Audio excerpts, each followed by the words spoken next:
దేవుని పరిశుద్ధమైన నామానికి మహిమ కలుగునగాక. ఈ రెండవ రోజు రాత్రి కూడికలో మనందరినీ సమకూర్చినటువంటి దేవునికి ప్రభువైన యేసుక్రీస్తు ద్వారా మొదటిగా నా వందనాలు తెలియజేస్తున్నాను. అలాగే ఈ వేదిక మీద ఉన్నటువంటి పెద్దలు, దైవ సేవకులకు, కూర్చున్నటువంటి మీ అందరికీ ప్రభువైన యేసుక్రీస్తు నామంలో నా వందనాలు తెలియజేస్తున్నాను. ప్రియులారా, ప్రార్థన చేసుకొని దేవుని వాక్య భాగములోనికి మనం వెళదాం. అందరూ కూడా తలలు వంచినట్లయితే ప్రభువు సన్నిధిలో మనం ప్రార్థన చేసుకుందాం. పరిశుద్ధుడైన మా ప్రియ పరలోకపు తండ్రి, మీ శ్రేష్టమైన, ఘనమైన, ఉన్నతమైన నామానికి మరొకసారి స్తుతులు చెల్లిస్తూ ఉన్నాం. నీ మహాప్రేమను బట్టి, నీ ఉన్నతమైన కృపను బట్టి మమ్ములను ఈ రెండవ రోజు ఈ స్థలములో సమకూర్చినందుకై మీకు స్తుతులు చెల్లిస్తూ ఉన్నాం. నీ మాటలు బోధించటానికి మేము ఈ స్థలములో ఉన్నాము తండ్రి. ఉన్నతమైన మీ మాటలు ఏ ఒక్కరూ నిర్లక్ష్యముగా విడిచిపెట్టి కొట్టుకొని పోకుండానట్లు ప్రతి హృదయాన్ని వారి వారి జీవితాలలో భద్రపరుచుకొనున్నట్లు సహాయము చేయండి. ఇక్కడ కూర్చున్న వారు మాత్రమే కాదు, ఈ చుట్టుప్రక్కల ఈ శబ్ద యంత్రము ద్వారా ఎంతమంది నీ మాటలు వింటున్నారో వారి హృదయాలలో ఆలోచన పుట్టించమని, సత్యాన్ని వారు తెలుసుకొని నిత్య జీవాన్ని పొందునట్లుగా కృప అనుగ్రహించమని ప్రార్థిస్తూ ఉన్నాం. నీ మాటల యొద్దకు వస్తుండగా బోధిస్తున్న నాకు సమయోచితమైన జ్ఞానమును, నీ పరిశుద్ధాత్మ సహాయమును మీ మాటలుగా బోధించగలిగిన జ్ఞానం నాకును అనుగ్రహించమని ప్రార్థన చేస్తూ, మా ప్రభు, మా రక్షకుడు, మీ ప్రియ కుమారుడైన యేసుక్రీస్తు ప్రభువు పేరట ప్రార్థించి వేడుకుంటున్నాము తండ్రి. ఆమేన్. మా రక్షకుడు, మీ ప్రియ కుమారుడైన యేసుక్రీస్తు ప్రభువు పేరట ప్రార్థించి వేడుకుంటున్నాము తండ్రి. ఆమేన్.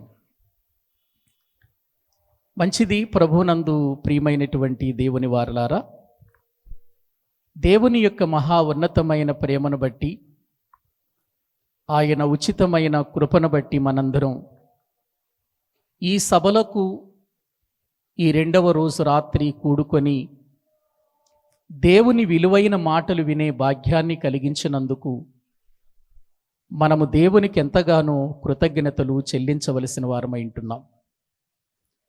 దైవ గ్రంథం అనేటువంటిది మన చేతులలో 66 పుస్తకాలుగా దేవుడు ముద్రించి ఉంచటం అనేది గొప్ప భాగ్యమండి. ఎందుకో తెలుసా?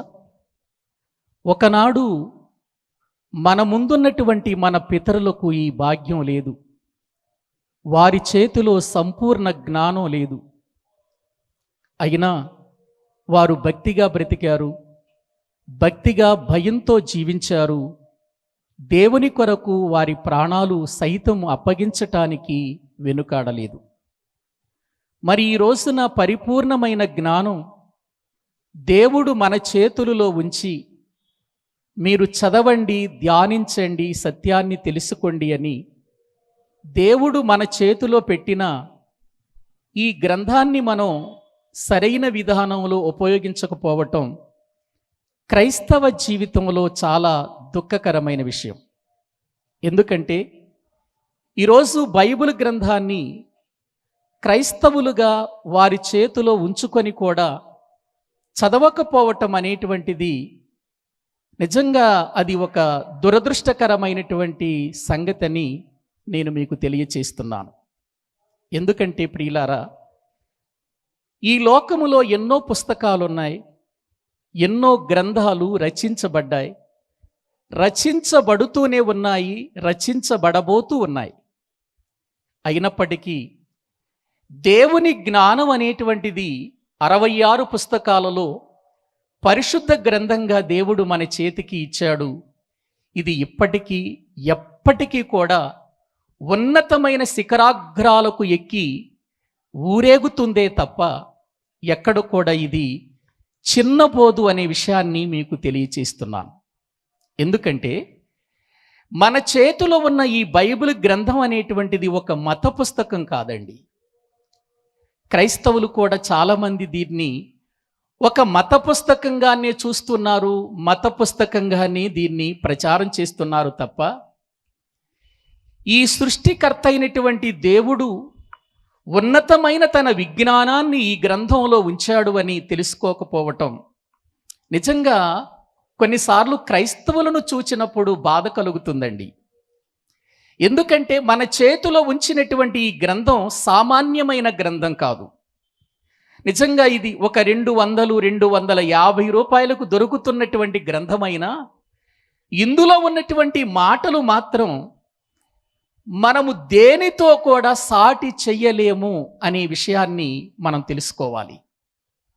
అంత ఉన్నతమైన, అంత శ్రేష్టమైన, అంత గొప్ప సంగతులు ప్రియులారా దేవుడు మన చేతిలో ఉంచాడు.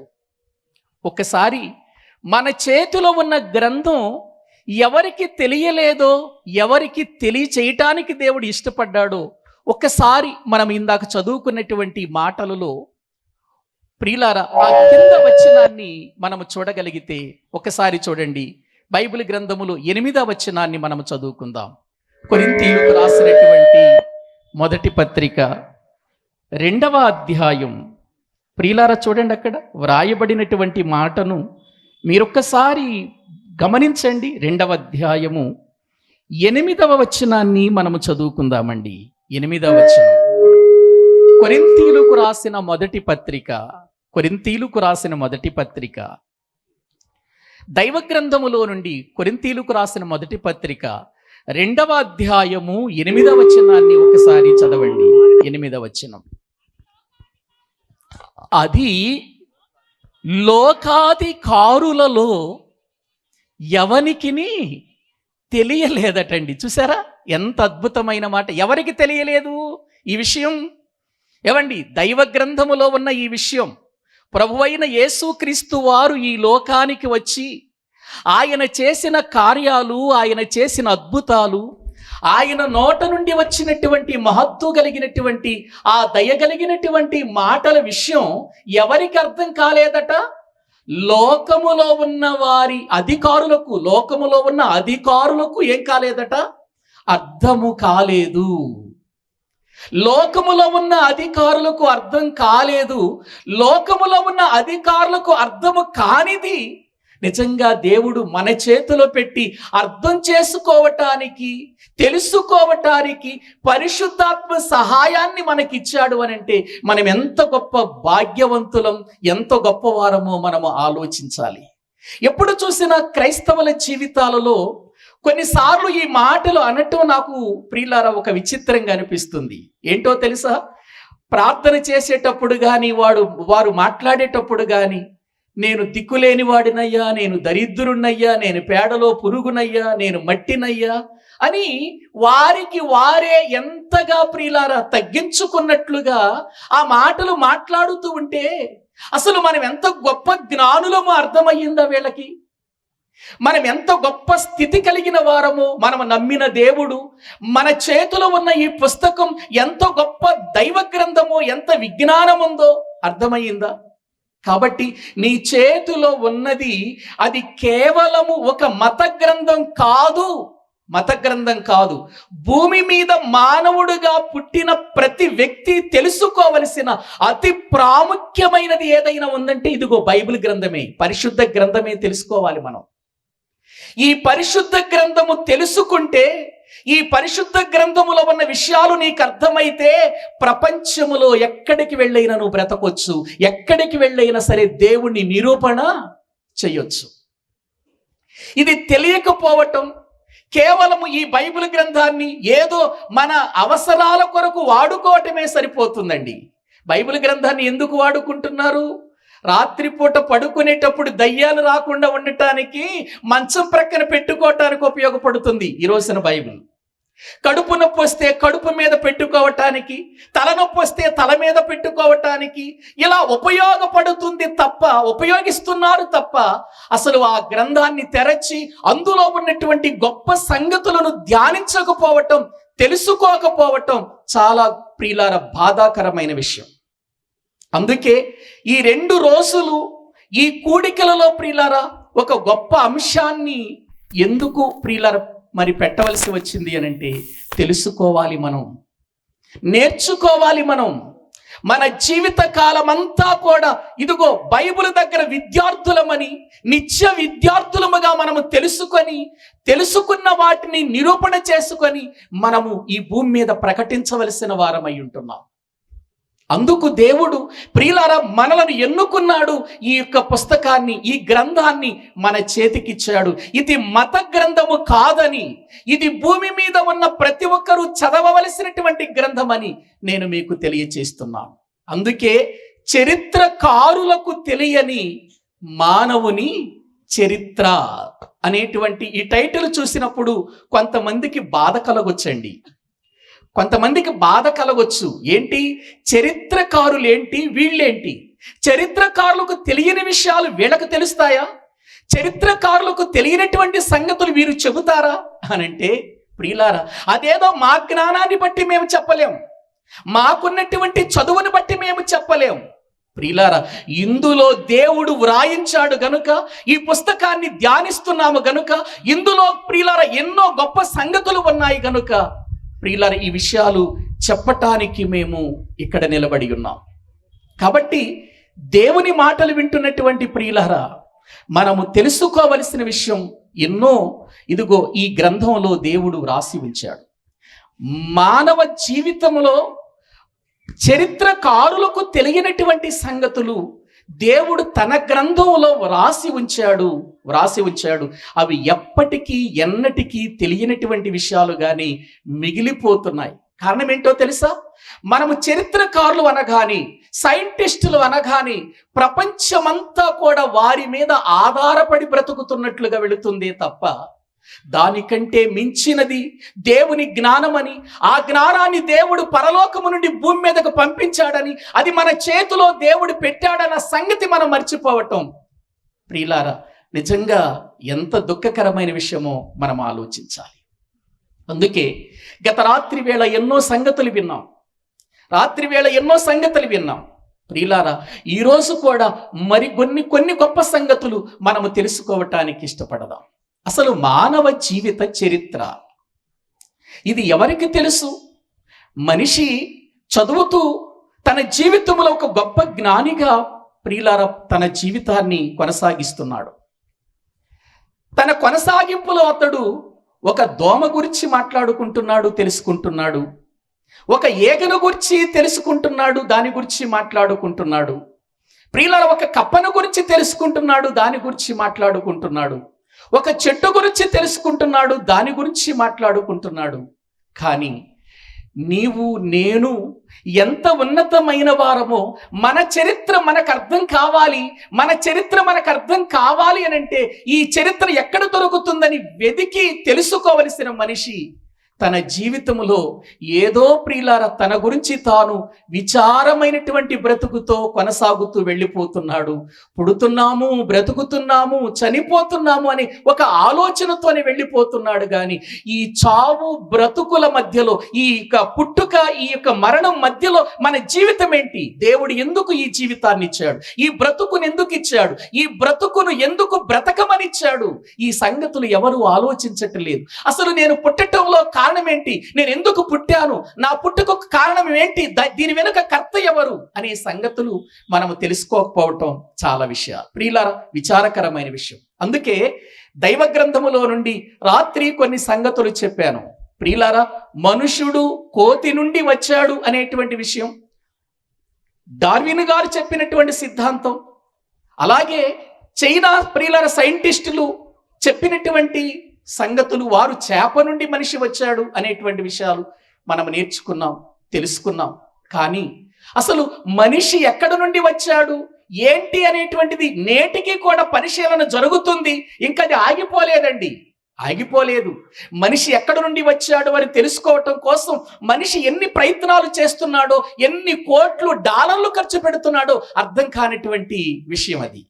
కానీ అది వారికి అర్థం కాలేదేమో కానీ ప్రియులారా, మనం ఏ ఖర్చు పెట్టకుండా ఇదిగో మనం ఎక్కడి నుండి వచ్చాం, మన జీవితం ఏంటి అనేది దేవుడు ఉచితంగా మన చేతిలో పెట్టాడు. ఉచితంగా దేవుడు మన చేతిలో పెట్టాడు. ఈ సంగతి మనకు అర్థం చేసుకోవాలి. రాత్రి చెప్పాను, మనుషుడు కోతి నుండి కాదని అన్న చాలా విషయాలు మనకు బోధించాడు. ప్రియులారా, మనిషి ఒక చేప నుండి కాదని, మనిషి పుట్టటానికి, మనిషిని ఈ లోకములోనికి రప్పించటానికి అసలైనటువంటి కర్త దేవుడు అని, ఆయన ఆలోచనని, ఆ ఆలోచన ఎప్పటిదని చెప్పుకున్నాము? జగత్తు పునాది వేయబడక మునిపే ఉన్న ఆలోచనని మనం చెప్పుకున్నాం. ఇప్పుడు మనం దాన్ని ఎలా రుజువు చేయాలి? నేల నుండి వచ్చాడు అని మనం చెప్పుకుంటున్నాం, నేల నుండి పుట్టాడు అని మనం చెప్పుకుంటున్నాం, దేవుడు పుట్టించాడని చెప్పుకుంటున్నాం, దేవుడు నేల మట్టిని తీసుకొని మనిషిని చేశాడని మనం చెప్పుకుంటున్నాం. దానిని ఎలా మనము రుజువు చేయాలి అనంటే, మానవ శరీరములో 11 వ్యవస్థలు ఉంటాయండి. ప్రియులారా, వైద్య శాస్త్ర ప్రకారం మానవుని యొక్క జీవితములో లేక మానవుని యొక్క దేహములో 11 రకాలైనటువంటి వ్యవస్థలు ఉంటాయి. ప్రియులారా, ఆ 11 రకాలైనటువంటి వ్యవస్థలలో మొదటి వ్యవస్థ ఏంటో తెలుసా? అస్థిపంజరము యొక్క వ్యవస్థ. మానవ దేహములో ఉన్నటువంటి వ్యవస్థ అండి అస్థిపంజరము యొక్క వ్యవస్థ అండి. రెండవది ఏంటో తెలుసా? కండర వ్యవస్థ, కండరాల వ్యవస్థ అంటారు దాన్ని, కండరాల వ్యవస్థ. మూడవ వ్యవస్థ ఏంటో తెలుసా అండి ప్రియులారా? జీర్ణ వ్యవస్థ, జీర్ణ వ్యవస్థ. ఇవి మన దేహములో ఉండేటువంటివండి. నాలుగవది ఏంటో తెలుసా అండి? నాడీ వ్యవస్థ. నాలుగవది నాడీ వ్యవస్థ. ఇక ఐదవది ఏంటంటే శ్వాస వ్యవస్థ. ఆరవది ఏంటంటే ఎండోక్రైన్ వ్యవస్థ. ఏడవది ఏంటంటే రక్త ప్రసరణ వ్యవస్థ. ఎనిమిదవది ఏంటంటే మూత్ర వ్యవస్థ. తొమ్మిదవది ఏంటంటే లింఫాటిక్ వ్యవస్థ.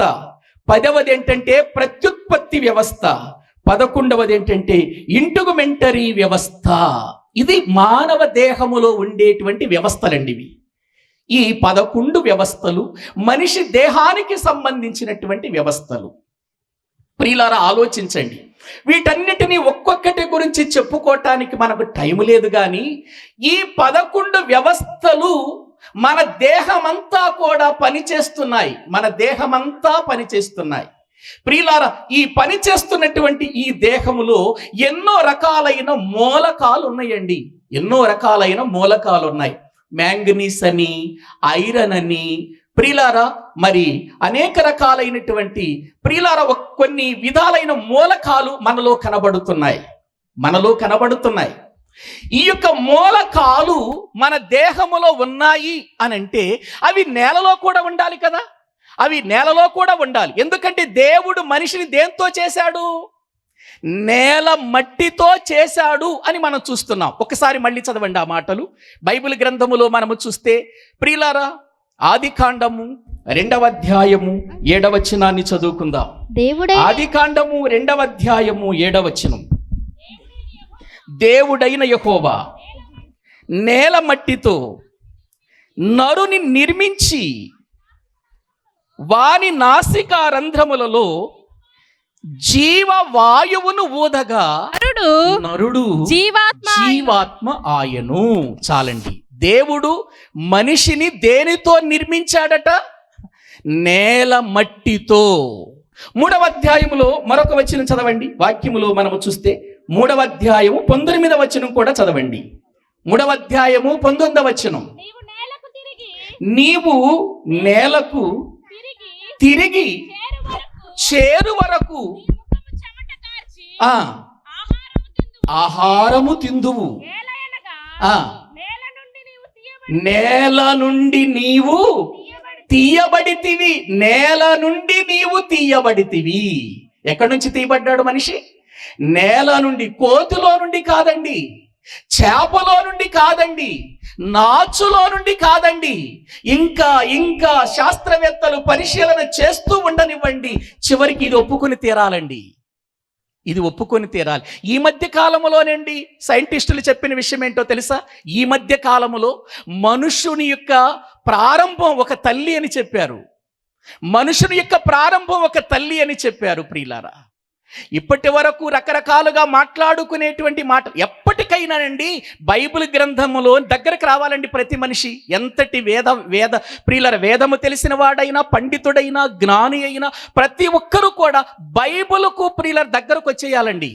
బైబిల్ చెప్పనిది ఏది చెప్పినా అది శూన్యమే అవుతుంది, అది అసత్యమే అవుతుంది ప్రియులారా. నేను ఒక విషయం చెప్పనండి, చరిత్ర అని మనం చెప్పుకుంటున్నామే, చరిత్ర మీద బైబిల్ ఆధారపడదు, బైబిల్ మీద చరిత్ర ఆధారపడాలి.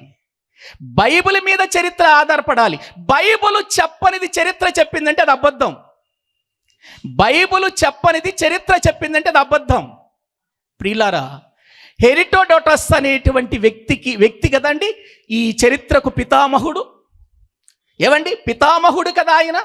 ఏవండి, అతడు హిస్టరీ అనేటువంటి ఒక బుక్ రాయటం, ఏవండి దాని వలన అతడు చాలా మంచి పేరు సంపాదించటం, అతనికి ఈ బిరుదు రావటం మనము చూస్తూ ఉన్నాం చరిత్రలో. చరిత్రకారుడు, చరిత్రకు పితామహుడు ఆయన. ఏవండి ప్రియులారా, ఒక్కసారి ఆలోచించండి. అప్పటి నుండి ప్రారంభమైన చరిత్ర నేటికి ఇదిగో కొనసాగుతూనే ఉంది. చరిత్రలో ఎన్నో పొరపాటులు ఉన్నాయని కొంతమంది చెబుతూనే ఉన్నారు. ఇది కరెక్ట్ కాదు, ఇది కరెక్ట్. ఎందుకంటే చరిత్ర అనగానే మనిషి ఏదో మూలాలు తీసుకుంటాడు, ఎప్పుడో దొరికినటువంటి కట్టడాలు తీసుకుంటాడు, ఎప్పుడో దొరికినటువంటి శిలాఫలకాలు తీసుకుంటాడు, ఎప్పుడో దొరికినటువంటి ప్రియుల మనిషి యొక్క ఏదో ప్రియుల భాగాలు, ఎముకలో ఏవో తీసుకుంటాడు. వాటిని పరిశీలన చేసి ఇవి కరెక్టు, ఇదిగో ఇది ఇంతకాలానికి ముందున్నటువంటిది ఇది అని చెబుతూ ఉంటాడు ప్రియులారా. ఏది చెప్పినా అది బైబిలుకు సరిపోకపోతే అది అబద్ధం. ఎందుకంటే చరిత్రకు మూలం బైబిల్ కానీ బైబిల్ ప్రియులారా చరిత్ర చెబుతుంది తప్ప ఇదిగో మనిషి జీవితంలో చెప్పినటువంటి చరిత్ర అది వాస్తవం కాకపోతే, అది బైబిలుకు సరిపోకపోతే అది వాస్తవమైనటువంటి చరిత్ర కాదని మనము తెలుసుకోవాలి. ఎందుకో తెలుసా? ఇది దేవుడు అధికారులలో ఎవరికీ తెలియకుండా చేశాడు, ఇది మన చేతికిచ్చాడు ప్రియులారా. కాబట్టి ప్రియులారా, చరిత్రను కాదు మనం చూడాల్సింది, బైబిల్ చూడాలి. ఎందుకంటే ఇది వ్రాసినవాడు, వ్రాసి మన చేతికి ఇచ్చినవాడు దేవుడు కదండి. ఇప్పుడు దేవుని మాట వినాలి. దేవుని జ్ఞానం ఎక్కడ, మనిషి జ్ఞానం ఎక్కడ? మనిషి జ్ఞానం మితమైనది, మనిషి జ్ఞానం చాలా చిన్నది ప్రియులారా. దేవుని జ్ఞానం మహా ఉన్నతమైనటువంటిది. ఆ జ్ఞానం అందుకోవాలంటే మనిషి జ్ఞానం ఏమి సరిపోతుంది చెప్పండి? అది తెలియకే, అది తెలుసుకోలేకే కొంతమంది దేవుడు లేడు అని అంటున్నారు. కొంతమంది ఏమో దేవుడు ఉంటే మాకెందుకు, లేకపోతే మాకెందుకు, దేవుడితో మాకు పని లేదంటున్నారు. కొంతమంది దేవుడిని నమ్ముతున్నారు కానీ ఆ దేవుడు ఎంత ఉన్నతమైన వాడో తెలుసుకోకుండా జీవిస్తూ ఎవరికి వాళ్ళు ప్రియులారా ఏదో వారు అనుకున్నది దేవుడుగా మలుచుకుంటున్నారు తప్ప ఈ సృష్టికి కర్త ఒక్కడేనని, ఆయన దేవుడని, ఆ దేవుడే ఈ సమస్తాన్ని సృష్టించాడని, ఈ సమస్తాన్ని సృష్టించిన దేవుడే నిన్ను నన్ను సృష్టించాడని లేఖనాలు ఎంత స్పష్టంగా చెబుతున్నాయి. దేవుడు ప్రియులారా ఇదిగో నేల నుండి ఆయన మనలను చేశాడు అని చెబుతుంది లేఖనం. ఒక్కసారి మీరు వాక్యములో ప్రసంగి గ్రంథములోనికి రండి.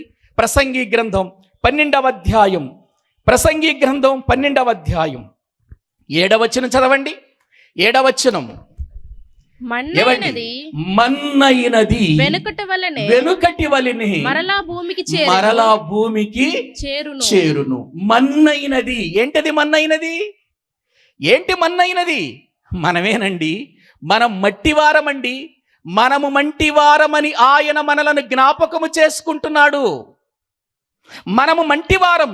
ఈ మంటిలో ప్రియులారా ఎన్నో మూలకాలు ఉన్నాయి.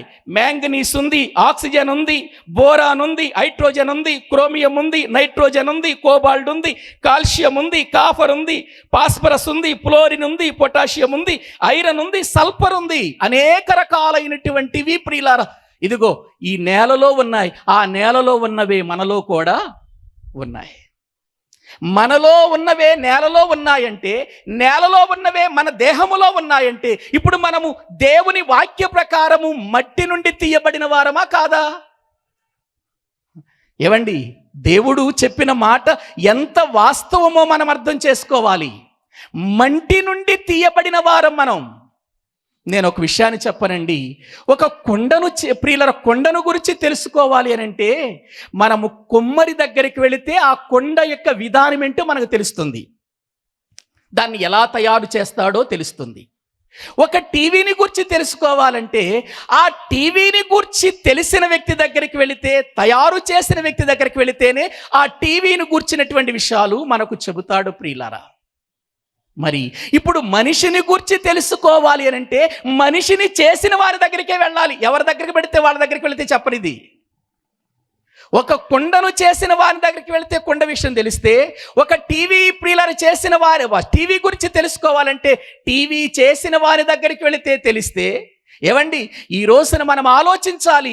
మరి నీవు నేను ఎలా తయారు చేయబడ్డాం, ఏ రీతిగా నిర్మించబడ్డాం అనేది నిర్మించబడిన వాని దగ్గరికే వెళ్ళాలి కదా మనం. ఇప్పుడు ఆయన దగ్గరికే వెళ్ళాం మనం. ఇప్పుడు వెళ్ళి ఆయన దగ్గరికి వెళ్ళి అడుగుతున్నాం, అయ్యా నువ్వు అట్ట కదా మమ్మల్ని చేసింది, మమ్మల్ని ఎలా చేసావయ్యా అని అడిగితే ఆయన ఏమంటున్నాడంటే, నేల మట్టితో నేను మిమ్మును చేశాను. ఏవండి, దావీదు గారు మాట్లాడుతూ ఇంకా కొన్ని గొప్ప సంగతులు చెబుతున్నాడు. చూడండి 139వ కీర్తన. దేవుని వాక్యములో మనము చూస్తే ఎప్పుడు చదువుకునే మాటలే ఇవి, కానీ మనకు ఆ విషయాలు ప్రియులారా లోతుగా మనము తెలుసుకోవాలి. 139వ కీర్తన దేవుని వాక్యములో నుండి ప్రియులారా 15వ వచనము నుండి చదవండి. నేను రహస్యమందు పుట్టిన వాడను, నేను రహస్యమందు పుట్టిన నాడు భూమి యొక్క అగాధ స్థలములలో విచిత్రముగా నిర్మింపబడిన నాడు. ఎలా నిర్మించబడ్డామట మనం? విచిత్రముగా నిర్మించబడ్డామట. ఎక్కడ? భూమి యొక్క అగాధములోనికి వెళ్ళాడట దేవుడు. ఎందుకు భూమి యొక్క అగాధములోనికి ఎందుకు వెళ్ళాలి? ఏవండి, భూమి యొక్క అగాధములోనికి ఎందుకు వెళ్ళాలి దేవుడు అని అంటే, ఏ మట్టి పడితే ఆ మట్టి కొండను చేయటానికి పనికిరాదు. కొండను చెయ్యాలంటే ప్రియులారా ఆ కొండకు సంబంధించిన మట్టి కావాలి. ఈ పైనున్నటువంటి మట్టి తీసుకుని ఏదో మట్టి చేసేసాడు అనుకుంటున్నారా? దేవుడు మనిషిని చెయ్యటంలో ఆయన ఉద్దేశం ప్రియులారా ఎంత ఉన్నతంగా ఉందో మనము ఆలోచించాలి. భూమి యొక్క అగాధ స్థలములలోనికి వెళ్ళాడు. భూమి యొక్క అగాధ స్థలములలోనికి వెళ్ళి నిర్మాణం చేస్తున్నాడు. ఎలా నిర్మాణం చేస్తున్నాడో తెలుసా? యోబు గ్రంథం 10వ అధ్యాయం దేవుని వాక్యములో నుండి మనము చూద్దామండి. యోబు గ్రంథము 10వ అధ్యాయము చూడండి, ఎలా చేస్తున్నాడో చూద్దాం ఒక్కసారి. ప్రియులారా 9వ వచనాన్ని మనము చదువుకుందాం. 9వ వచనము నుండి చదువుకుందాం. జిగట మన్నుగానున్న ఏమన్నట? జిగట మన్ను. మనమంతా ఏమన్ను చెప్పండి? జిగట మన్ను. జిగట మన్ను కావాలి కనుక ఆయన భూమి యొక్క అగాధ స్థలములలోనికి వెళ్ళాడు. ప్రియులారా భూమి యొక్క అగాధ స్థలములలోనికి వెళ్ళాడు. ఇదిగో జిగట మన్నును తీసుకున్నాడు. ఇప్పుడు చూడండి, జిగట మన్నుగానున్న నన్ను నీవు నిర్మించితివి, ఆ సంగతి జ్ఞాపకము చేసుకొనము. జిగట మన్నుగా ఉన్న మనలను ఆయన ప్రియులారా నిర్మాణం చేయటం ప్రారంభించాడు. ఎలా నిర్మిస్తున్నాడో చూడండి కింద వచనాల్లో 10వ వచనం. ఒకడు పాలు పోసినట్లు నీవు నన్ను పోసితివి కదా. ఏమండి, నిర్మాణం ఇది, మానవ నిర్మాణం ఇది. మనిషి నీ జీవిత చరిత్ర ఏంటో ఇక్కడే తెలియాలి. దేవుడి చెబుతున్నటువంటి విషయాలు తెలిస్తేనే నీకు అర్థమవుతుంది నీ జీవిత చరిత్ర. జిగట మన్నుగా ఉన్న నన్ను నీవు నిర్మించితివి అనంటూ ఏమంటున్నాడంటే, ఇదిగో ఆ నిర్మాణం చెయ్యటానికి ఒకడు పాలు పోసి పేరబెట్టినట్లుగా నీవు నన్ను ఏం చేసావు? ఏమండి, కొమ్మరి కొండను చేస్తాడండి. కొండను చేయటానికి అతడు ఒక సపరేట్ మట్టి తీసుకొస్తాడు. ఏ మట్టి పడితే ఆ మట్టి పనికి రాదు. ఆ మట్టి తీసుకొచ్చిన తర్వాత ఏం చేస్తాడండి? దాన్ని ఏం చేస్తాడు? నానబెడతాడు కదా. ఆ మట్టిని జిగురు వచ్చేంత వరకు కూడా నీళ్లు పోసి దాన్ని ఏం చేస్తూ ఉంటాడంటే నానబెట్టి త్రొక్కుతాడు. అలాగే దేవుడు కూడా పాలు పోసి ఒకడు పేరబెట్టినట్లుగా ఇదిగో ఆ రోజు ప్రియులారా మనము విడిపోకుండా జాగ్రత్తగా ఈ నిర్మాణం చెయ్యాలని దేవుడు అగాధ స్థలములలోనికి వెళ్ళి ఆ అగాధ స్థలములలో ఉన్న జిగట మట్టిని తీసుకొని ఆయన దానిని పాలు పోసి పేరబెట్టి ఏం చేస్తున్నాడో చూడండి. ఇప్పుడు పేరబెట్టినట్లుగా పేరబెట్టితివి చర్మముతోను మాంసముతోను నీవు నన్ను కప్పావు. చూసారా, కప్పాడు, కప్పుతున్నాడు. లోపల మాంసం పెట్టాడు ప్రియులారా, పైన చర్మాన్ని తయారు చేశాడు. లోపల మాంసాన్ని తయారు చేశాడు, పైన చర్మాన్ని తయారు చేశాడు. ఏవండి కింద చూడండి, ఇంకా ఎముకలతోను నరములతోను నన్ను సంధించితివి. చూసారా ఎలా చేస్తున్నాడు? చర్మం, మాంసం, ఎముకలు, నరాలు. చదవండి. జీవమును అనుగ్రహించి నా ఎడల కృప చూపితివి. నా ఎడల ఏం చూపావు? మనము కృపను బట్టి ప్రియులారా ఈ భూమి మీద నిర్మించబడ్డాం. కృపను బట్టి. ఏవండి, దేవుని కృపను బట్టి అండి.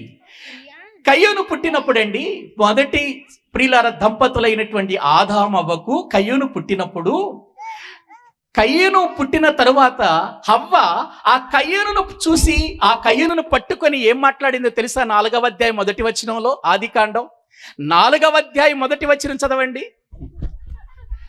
ఆదాము తన భార్య అయిన హవ్వను కూడినప్పుడు ఆమె గర్భవతి అయి కయీనును కని, ఎవరి దయ వలన?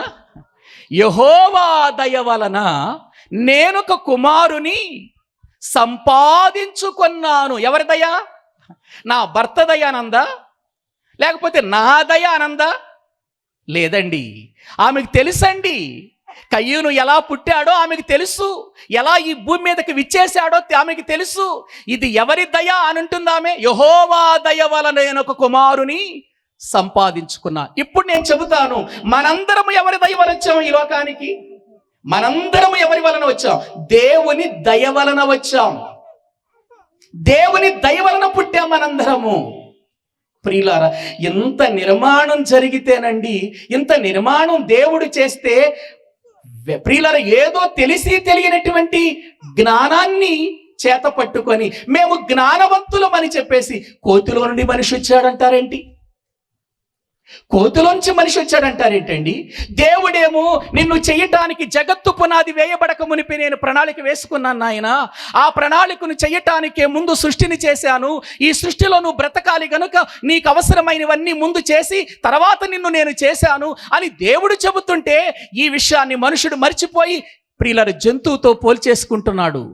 నువ్వెంత గొప్పవాడవో, నువ్వెంత శక్తివంతుడవో ప్రియులారా నీకు అర్థం కాకుండా చేసేసింది ఈ లోక జ్ఞానం. అందుకే ఈ లోక జ్ఞానాన్ని వెర్రితనము చేయటానికే దేవుని జ్ఞానం ఈ భూమి మీదకి వచ్చింది. ఈ లోక జ్ఞానాన్ని శూన్యము చేయటానికే దేవుని జ్ఞానం ఈ లోకానికి వచ్చింది. ప్రియులారా, దేవుడు ఎంత గొప్పవాడు, కోతులో నుండి వచ్చేసాడని చెప్పేస్తున్నారండి మనుషులు.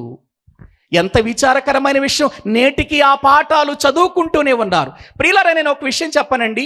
కోతి పరిణామము చెంది మనిషిగా వస్తే కోతి యొక్క జాతి ఏమైపోవాలి? భూమి మీద లేకుండా అంతరించిపోవాలి. పరిణామం వచ్చింది కదా. లేదు, ఒకవేళ కోతులు ఉన్నాయి నేటికంటే ఇప్పటికీ కూడా ప్రియులారా పరిణామం జరగాలి. జరుగుతుందా మరి? ఆలోచించండి. మీ అందరికీ తెలుసండి, ఒక గొంగళి పురుగు సీతాకోక చిలుకగా మారుతుంది. ఏవండి, ఒక గొంగళి పురుగు అది ప్రియులారా ఒక లార్వా, ప్యూపా, ఈ దశలు మార్చుకొని ఎలా మార్చబడుతుంది? అది సీతాకోక చిలుకగా మారుతుంది. భూమి మీద ప్రాకే పురుగు ఒక సీతాకోక చిలుకగా పరిణామము చెంది మారుతుంది అనే విషయం నేటికి జరుగుతుంది. అది నేటికి జరుగుతుందా? ఆగిపోయిందా? జరుగుతుంది. మరి ఒక గొంగళి పురుగు జీవితములో అది పరిణామము చెంది అది ప్రియులార ఒక ఉన్నతమైనటువంటి సీతాకోక చిలుకగా ఎగురుతున్నప్పుడు మరి కోతు నుండి మానవుడు వస్తే మరి ఏది ఆ పరిణామం ఇంకా జరగట్లేదు ఇప్పుడు? ఆ పరిణామం ఇంకా జరగట్లేదేంటి? ఒకవేళ ఆ పరిణామము జరిగింది ఒకనాడు అనుకుంటే కోతులు చింపాంజీలు అన్ని అంతరించిపోవాలి, భూమి మీద ఉండకూడదు, భూమి మీద ఉండకూడదు అవి. కానీ ఇప్పటికీ ప్రియులారా మరి మనుషులు పుడుతున్నారు అని అంటే మరి ఎప్పుడైనా సరే ఒక కోతి నుండి మనుషుడు పుట్టడం మన కళ్ళతో చూసామా? మన తాతలు ఏమన్నా చూసారా? మన ముత్తాతలు ఏమన్నా చూసారా? ఇవన్నీ కట్టుకథలు మాత్రమే, ఇవి కట్టుకథలు మాత్రమే. మానవులను చెయ్యాలనుకున్నది దేవుడు, మానవునికి రూపం ఇవ్వాలనుకున్నవాడు దేవుడు. తన స్వహస్తాలతో ఆయన గొప్ప నిర్మాణం చేశాడు. నేల మట్టిని తీసుకున్నాడు, అగాధములోనికి వెళ్ళాడు, జిగట మట్టును తీసుకున్నాడు ఆయన. ఆ మట్టిని తీసుకున్న తరువాత ఆయన ప్రియులర దానిని ఎలా రూపించాడు? మాంసం, చర్మం, నరములు, ఎముకలు, ఏవండి ఇవన్నీ కూడా ప్రియులారా దేవుడు ఏర్పాటు చేసి ఒక మనిషి ఆకారాన్ని చేశాడు.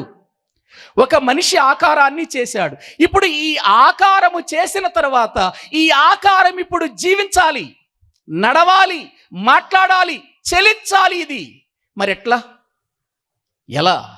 ఎలా జరుగుతుంది? ఇప్పుడు ఇది జీవింప చెయ్యాలంటే ఏం కావాలి? యోహాను సువార్త 6వ అధ్యాయం 63వ వచనం చదవండి. యోహాను సువార్త 6వ అధ్యాయము 63వ వచనాన్ని మనము చదువుకుందాం. ఇప్పుడు చెప్పండి, జీవింపచేసే ఆత్మ ఎక్కడికి రావాలి? దేవుడు చేసినటువంటి ప్రియులారా ఈ దేహములోనికి రావాలి, అంటే ఈ శవంలోనికి రావాలి. అసలు ఒక మాటలో చెప్పాలంటే దేవుడు ముందు శవాన్ని చేశాడండి. దేవుడు ముందు శవాన్నే చేసింది. ఇప్పుడు ఈ శవం జీవించాలి అని అంటే జీవింపచేసేది ఒకటి ఉందట, జీవింపచేసేది ఒకటి ఉంది. ఏంటది జీవింపచేసేది? ఆత్మ జీవింపచేస్తుంది. ఇప్పుడు ఆత్మ ఎక్కడి నుంచి రావాలి? మరి ఆత్మ ఎక్కడి నుండి రావాలి? ఇప్పుడు ప్రియులారా ఒక్కసారి ఆలోచించండి. మళ్ళీ ఇప్పుడు ఆదికాండములోనికి రండి, 2వ అధ్యాయము 7వ వచనం చదవండి. జీవింపచేసే ఆత్మ ఎక్కడి నుండి వచ్చిందో లేఖనాలు చెబుతున్నాయి. ఆదికాండము 2వ అధ్యాయము 7వ వచనం చదువుకుందాం. దేవుడైన యెహోవా నేల మట్టితో నరుని నిర్మించి వాని నాసికారంధ్రములలో జీవాయువును ఊదాడు. జీవింపచేసే వాయువు అంటే ఆత్మ, జీవింపచేసే ఆత్మ ఊదాడు. ఎవరు ఊదింది? ఎవరండి ఊదింది? దేవుడు. అంటే ఇప్పుడు దేవునిలో నుండి ప్రియులర ఆత్మ విభాగించబడి మొదటి మానవునిలోనికి వచ్చిందండి. కాబట్టి ఇప్పుడు ఆ నిర్మాణములో ఉన్న ఆత్మ ఇప్పుడు ఎవరిది అనంటే అది దేవునిది అంటానికి ఏమాత్రం సందేహం లేదండి. దేహము చేసింది ఆయన, మట్టితో దేహము చేశాడు. ఈ దేహమును జీవింప చేయటానికి తన ఆత్మను ఊదాడు. అందుచేతే నరుడేమయ్యాడు చెప్పండి? జీవాత్మ అయ్యాడు అని వాక్యంలో మనము చూస్తూ ఉంటున్నాం. ప్రియులారా ఇది సృష్టిలో దేనికైనా జరిగిందా? దేవుడు సృష్టిలో ఎన్నో రకాలైన జీవరాశులను చేశాడు. దరిదాపు ప్రియులారా 84 లక్షల జీవరాశులు భూమి మీద ఉన్నాయని శాస్త్రం చెబుతూ ఉంది.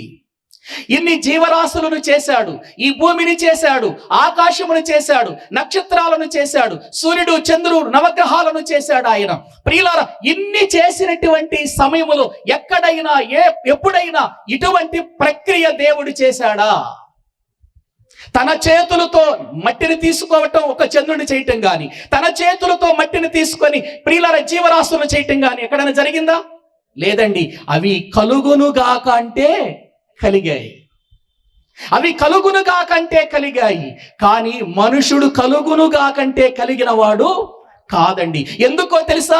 వీళ్ళ కోసమే దేవుడు జగత్తు పునాది వేయబడక మునుపు నుండి ఆలోచన చేస్తున్నాడు.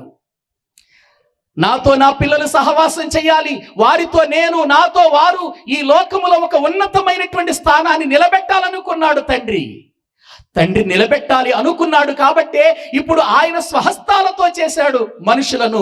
ఆయన యొక్క ప్రియులారా ఆత్మను ఊదాడు.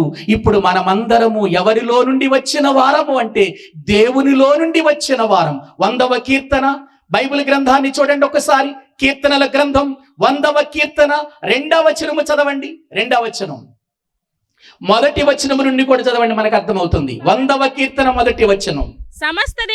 సమస్త దేశములారా యెహోవాకు ఉత్సాహధ్వని చెయ్యాలట. ఎవరికండి ఉత్సాహధ్వని చేయాల్సింది?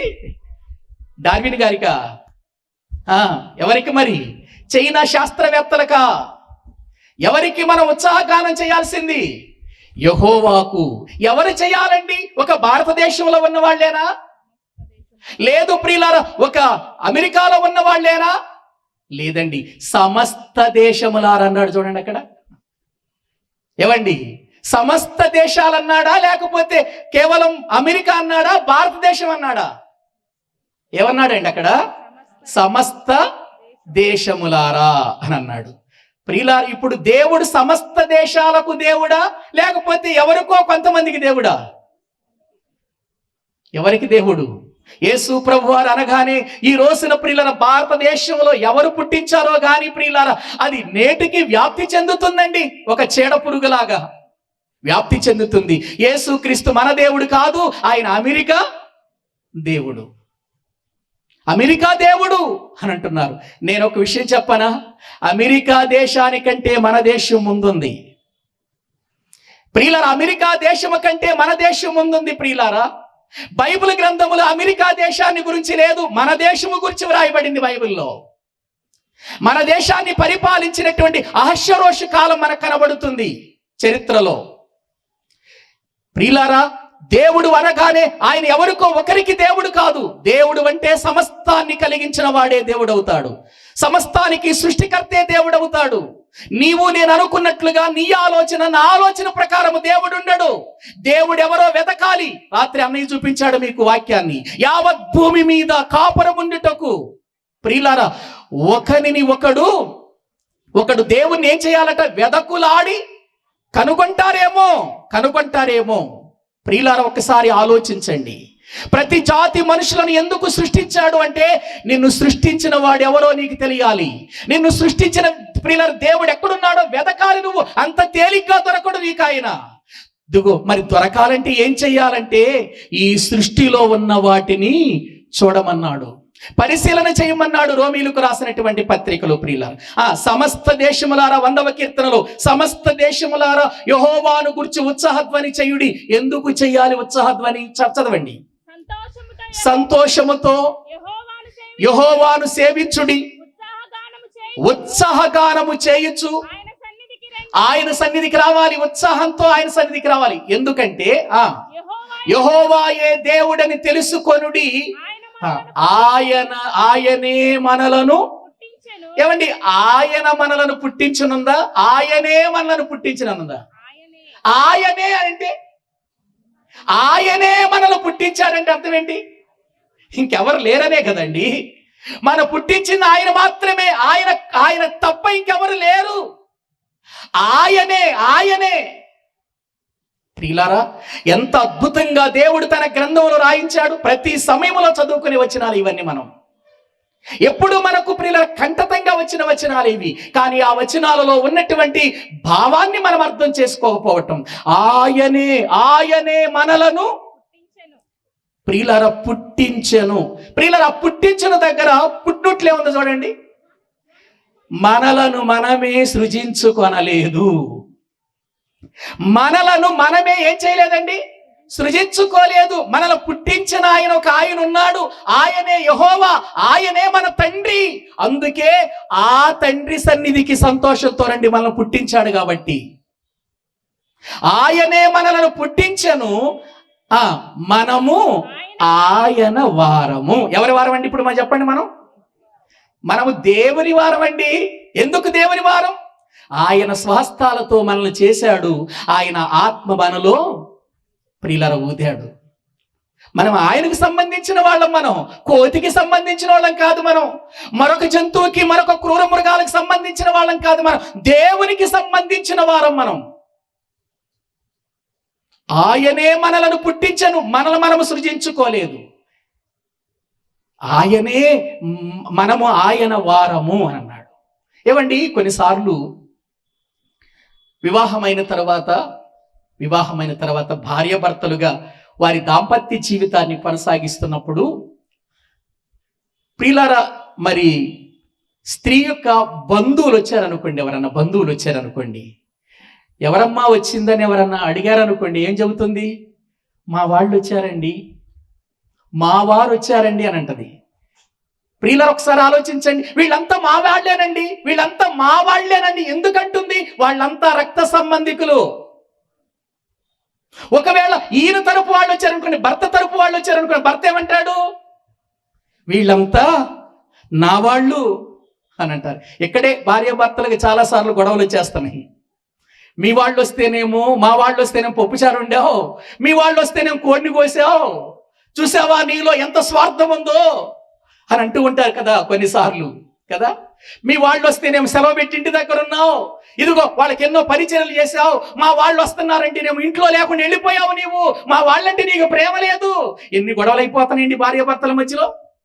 మా వాళ్ళు ఎందుకు? మా వాళ్ళు నీ రక్తాన్ని పంచుకొని పుట్టారు గనుక, వాళ్ళు ప్రియులారా నీ బంధువులు గనుక, బంధుత్వం గనుక, రక్త సంబంధికులు గనుక మావారు అంటున్నారు. నేనేమంటానో తెలుసా? ప్రపంచంలో ఉన్న ప్రతి మనిషి ఎవరి వారో తెలుసా?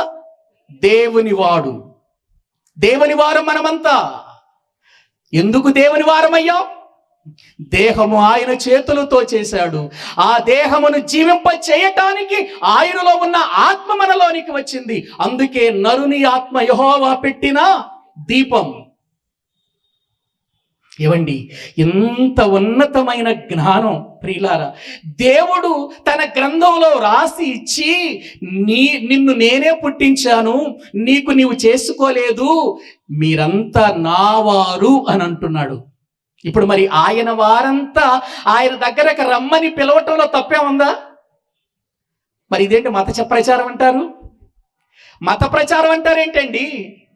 ఏవండి, ఎప్పుడైనా మనం చూస్తూ ఉంటాం ప్రియులారా, అనేక మంది తప్పిపోతూ ఉంటారు.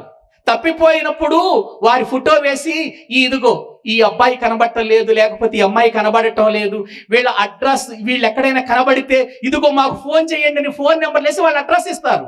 తప్ప అది తప్ప? మరి మనుషులందరూ తప్పిపోయారు కదండి దేవుని నుండి. మనుషులందరూ తప్పిపోయారు. దేవుడెవరో ఎరగకుండా వెళ్ళిపోయారు. దేవుడంటే తెలియకుండా మారిపోయారు. దేవుని యొక్క విషయంలో ప్రియులారా మనిషి ఆలోచన లేకుండా అయిపోయాడు. అందుకే దేవుడు ప్రియులారా తన గ్రంథాన్ని చూపిస్తూ, ఇదయ్యా మీ అడ్రస్, మీరు నా వలన పుట్టారు, మీరంతా నా వారు, మీరంతా నేను సృజిస్తే సృజించబడిన వారు, నా ఆత్మ మీలో ఉందయ్యా, నా దగ్గరకు రండి అని దేవుడు పిలుస్తుంటే మత ప్రచారం అంటారేంటండి? ఇది మత ప్రచారం ఎలా అవుతుందండి? తప్పిపోయిన వాడిని తండ్రి యొద్దకు చేర్చటం మత ప్రచారమా? ఆయనే మనలను పుట్టించాడు. ఇంకెవ్వరు ప్రియులారా, ఎవ్వరు కూడా మన నిర్మాణానికి ప్రియులారా అవకాశం లేదండి చేయటానికి. ఏమండి, నేను ఒక విషయం చెబుతాను. మనము నేల నుండి వచ్చామని, నేలలో ఏ మూలకాలైతే ఉన్నాయో ఆ మూలకాలే మన దేహంలో కూడా ఉన్నాయని, కాబట్టి మనము మట్టిలో నుండి వచ్చిన వారమనే నిర్ధారణ దేవుడు ఎంత చక్కగా తన గ్రంథంలో రాశాడు. జీవింప చేయటానికి తన ఆత్మనిచ్చాడు అనేటువంటి విషయం ఎంత వాస్తవమో ప్రియులారా ఈరోజు మనం అనుభవిస్తున్నటువంటి ఇవన్నీ కూడా మనం అర్థం చేసుకోవాలి. నేను ఒక సంగతి చెబుతానండి. మన విజయవాడ పట్టణంలో ప్రతి ప్రియులారా అవయవానికి ఒక డాక్టర్ ఉన్నాడా లేదా? ప్రతి అవయవానికి. చర్మానికి డాక్టర్ ఉన్నాడా? చర్మ వ్యాధులకు చర్మానికి డాక్టర్ ఉన్నాడు. స్కిన్ డాక్టర్ ఉన్నాడు కదండి. ఎముకల డాక్టర్ ఉన్నాడా? ఏవండి, ఉన్నాడా లేడా? ఉన్నాడు. ఎముకల డాక్టర్ ఉన్నాడు. గుండె డాక్టర్ ఉన్నాడా? ఊపిరితిత్తుల డాక్టర్ ఉన్నాడా? ముక్కు, గొంతు, చెవి డాక్టర్ ఉన్నాడా? వెంట్రుకల డాక్టర్లు ఉన్నారా లేదా? కళ్ళ డాక్టర్ ఉన్నాడా? ప్రతి అవయవానికి డాక్టర్ ఉన్నాడు కదా. ఇప్పుడు మనం వీళ్ళందరి దగ్గరికి వెళ్ళి, ఏమండి ముక్కు డాక్టర్ దగ్గరికి వెళ్ళి మీరు ముక్కు తయారు చేయండి, ఏమండి స్కిన్ డాక్టర్ దగ్గరికి వెళ్ళి మీరు స్కిన్ తయారు చేయండి, ఎముకల డాక్టర్ దగ్గరికి వెళ్ళి మీరు ఎముకలు తయారు చేయండి, గుండె డాక్టర్ దగ్గరికి వెళ్ళి మీరు గుండె తయారు చేయండి, మీరు అందరూ కలిసి ఒక మనిషిని తయారు చేయండి అంటే ఎవరైనా చేస్తారా? ఎవరన్నా ప్రపంచ చరిత్రలో, విజయవాడ పట్టణంలో కాదు, ప్రపంచ చరిత్రలో చేయలేరు. ఎందుకో తెలుసా? ఇది యెహోవా కట్టిన ఇల్లు. 127వ కీర్తనలో వ్రాయబడింది. ఒకసారి చదవండి ఆ వచనం, ప్రార్థన చేసేస్తాను.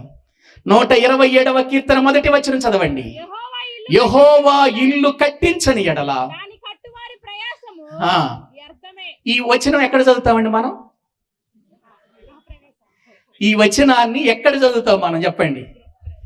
గృహప్రవేశం అప్పుడు, ఇల్లు కట్టుకునేటప్పుడు చదువుతాం. వాస్తవానికి ఆ ఇల్లు దేవుడు కడతాడండి. ఆ ఇల్లు ఎవరు కడతారు? ఆ ఇంటి ఆయన ఒక టాపీ మేస్త్రిని పిలిచి కట్టించుకుంటాడు. అంత ప్రయాసపడి ఆయన ఇల్లు కడితే ఇది యెహోవా కట్టిన ఇల్లు అంటే ఎట్టవుతుంది? అది కాదు యెహోవా కట్టిన ఇల్లు. యెహోవా కట్టిన ఇల్లు ఏంటో హెబ్రీయులకు రాసిన పత్రిక చూడండి. హెబ్రీయులకు రాసిన పత్రిక 3వ అధ్యాయము 6వ వచనం. అయితే క్రీస్తు కుమారుడై ఉండి నమ్మకముగా ఉన్నాడు, ఉత్సాహమును తుదమట్టుకు చేపట్టిన ఎడల మనమే ఆయన ఇల్లు. మనమే ఆయన ఇల్లు. 127వ కీర్తనలో యెహోవా కట్టిన ఇల్లు ఎవరు? మనమే. ఆయన కట్టించకపోతే ఇది ఇంకెవ్వరు కట్టే ఛాన్సే లేదు. ఎముకల డాక్టర్ దగ్గరికి వెళ్ళి ఒక ఎముక ఇరిగిపోయి కొత్త ఎముక తయారు చేసేస్తాడా? Steel rod వేస్తాడా? ఏమండి, పోయినసారి మా పాస్టమ్మ గారు పడిపోతే ప్రియులారా ఈ చెయ్యి ఎముకలు విరిగిపోయాయి. విరిగిపోతే డాక్టర్ ఏం చేశాడో తెలుసా? స్టీల్ రాడ్ వేసి ప్రియులర్ కట్టి 1 నెల తర్వాత రండి అని అన్నాడు. ప్రియులర్ ఒరిజినల్ గా ఒక ఎముకను తయారు చేసి వెయ్యగలరా ఎముకల డాక్టర్? ఎంత స్పెషలిస్ట్ అయినా. ఒక గుండె డాక్టర్, ప్రియులర్ హార్ట్ అటాక్ రాగానే పరిగెత్తుతాం మనం అక్కడికి. ప్రియులర్ గుండె ఆగిపోయిన తర్వాత ఒక నూతనమైన గుండె తయారు చేసి వేయగలడా? లేదు. అది ఎవ్వరి వల్ల కాదండి. ఈ ఇల్లు ఎవరు కట్టారు చెప్పండి? దేవుడు కట్టాడండి. దేవుడు కట్టిన ఈ ఇంటిని నేను కడతానని ఎవరన్నా ముందుకు వస్తే కుదరదండి. అది జరగలేదండి చరిత్రలో. అది సైంటిస్టులు ప్రయత్నాలు చేశారండి, జరగదు. ప్రియులారా, ఇంత గొప్ప నిర్మాణం దేవుడు మన దేహాన్ని చేసి తన ఆత్మను మనలో ఉంచితే దేవుణ్ణి మరిచిపోయాం. ఆత్మనిచ్చిన దేవుణ్ణి మర్చిపోయాం, దేహం ఇచ్చిన దేవుణ్ణి మర్చిపోయాం, ఆయుష్నిచ్చిన దేవుణ్ణి మర్చిపోయాం, ఆరోగ్యం ఇచ్చిన దేవుణ్ణి మర్చిపోయాం, భూమి మీద ఈ శరీరానికి కావలసినవన్నీ ఇచ్చిన దేవుణ్ణి మర్చిపోయాం. ఎక్కడి నుంచి వచ్చావయ్యా నీవు అని అంటే, చెప్పాడు కదండి మా డార్విన్ గారు కోతిలో నుండి వచ్చామని అని అంటున్నావంటే ఎంతగా నిన్ను నీవు నీచపరుచుకుంటున్నావో నీకు అర్థమవుతుందా? ఆలోచించండి ప్రియులారా. అందుకే ఇది చరిత్రకారులకు తెలియని మానవ చరిత్ర, జీవిత చరిత్ర ఇది. ప్రియులారా, ఇంకా మరికొన్ని సంగతులు రేపటి దినము నేర్చుకుందాం. తలలు వంచండి, ప్రార్థన చేసుకుందాం. తలలు వంచండి, ప్రార్థన చేసుకుందాం. పరిశుద్ధుడవైన మా ప్రియ పరలోకపు తండ్రి, మీ ఉన్నతమైనటువంటి జ్ఞానపు మాటలకై మీకు స్తోత్రాలు. ఈ విజ్ఞానం ఈ లోకములో గొప్పవారు అనుకుంటున్న వారికి తెలియబడలేదు గాని నిజంగా ప్రభువా, నీ పిల్లలమైన మాకు ఇది అనుగ్రహించి, ఇది ఎంత వాస్తవమో, ఇది ఎంత సత్యమో లోకానికి మీరైనా తెలియచేయాలని ఇటువంటి సభల ద్వారా మీ దాసులను లేవనెత్తుకొని సత్యాన్ని ప్రకటించేటువంటి కృపను మాకిచ్చారు. అందుకై వందనాలు. ఈ మాటలు విన్న ప్రతి ఒక్కరూ ఒక మంచి ఆలోచనతో మంచి నిర్ణయాలు తీసుకొని నీ యొక్క ఉన్నతమైన ప్రేమను, నీ కృపను అర్థం చేసుకొని నీ వైపు తిరుగుటకు సహాయం చేయమని. ఈ గ్రంథము మత గ్రంథము కాదని, ఇది ప్రతి మనుషుడు చదివి తెలుసుకోవలసినటువంటి విషయాలు ఎన్నో ఉన్నవని ప్రతి ఒక్కరూ కూడా గుర్తించటానికి కృప చూపమని నా తర్వాత మాట్లాడే మీ దాసుని కూడా మీరు బలపరిచి వాడుకోమని యేసుక్రీస్తు ప్రభువు పేరట ప్రార్థించి వేడుకుంటున్నాము తండ్రి. ఆమేన్. అందరికీ వందనాలు.